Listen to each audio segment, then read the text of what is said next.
মাননীয় স্পিকার, বক্তব্যের শুরুতেই আমি শ্রদ্ধার সঙ্গে স্মরণ করতে চাই ত্রয়োদশ জাতীয় সংসদের প্রথম অধিবেশনের সমাপনী বক্তব্যে দেশের মুক্তিযুদ্ধ থেকে শুরু করে সকল গণতান্ত্রিক আন্দোলনের শহীদদের প্রতি শ্রদ্ধা জানান প্রধানমন্ত্রী তারেক রহমান। তিনি বলেন, দেশের মানুষ প্রত্যাশা নিয়ে তাকিয়ে আছে বর্তমান সংসদের দিকে।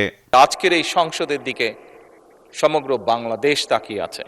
প্রধানমন্ত্রী বলেন, বর্তমান সরকার নির্বাচিত জবাবদিহিতার সরকার, তাই এই সরকারের প্রথম দায়িত্ব জনগণের দেখভাল করা। আমাদের লক্ষ্য কি? লক্ষ্য হচ্ছে বাংলাদেশের মানুষ। উদ্দেশ্য কি? উদ্দেশ্য হচ্ছে একটি সমৃদ্ধশালী বাংলাদেশ। গন্তব্য কি? একটি স্বনির্ভর, নিরাপদ, আত্মনির্ভরশীল বাংলাদেশ। সরকার প্রধান বলেন, দেশের মানুষ রাজনৈতিক বিতর্ক নয়, সমস্যার সমাধান চায়। বাংলাদেশের মানুষ যত না রাজনৈতিক ডিবেট চায়, যত না রাজনৈতিক বিভিন্ন বক্তব্য চায়, তার থেকে তারা তাদের সমস্যার সমাধান চায়। আসুন, আমরা পপুলার ডিসিশনে আলাপ করব না, আমরা আলাপ করব সঠিক ডিসিশনের ব্যাপারে।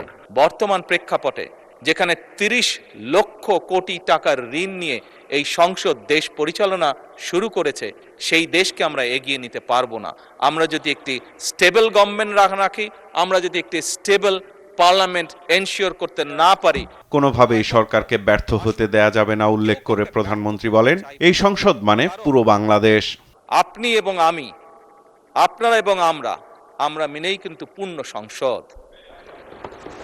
আমরা মিলেই কিন্তু পূর্ণ সংসদ।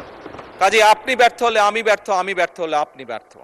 এই কথাটি আমাদেরকে মনে রাখতে হবে। এবং আমরা যে কোনো একজন ব্যর্থ হলেই বাংলাদেশ ব্যর্থ হয়ে যাবে।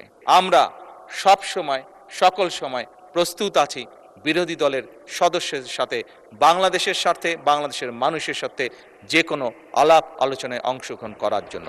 যে প্রত্যাশা নিয়ে জনগণ দায়িত্ব দিয়েছে তা পূরণে সরকার বদ্ধপরিকর বলেও জানান সংসদ নেতা তারেক রহমান। আমাদের সবচেয়ে